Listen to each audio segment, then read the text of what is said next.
I remember a time in my childhood when I almost died. My brother, always loved cars and loved driving, and he had this habit of playing with the handbrake.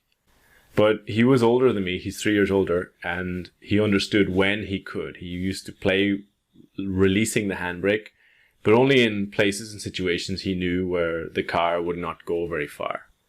And of course, I was younger and I wanted to copy my older brother. I wanted to do everything he could do.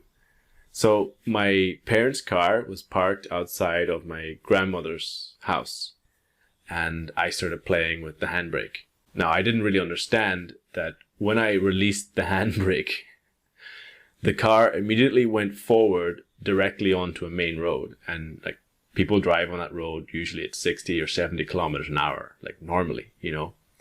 And I was so lucky. I could have died.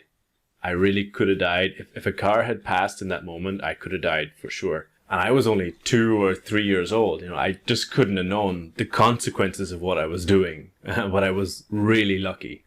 And my brother went running and he found my parents and they were able to put the car back and it was okay. But I could have died.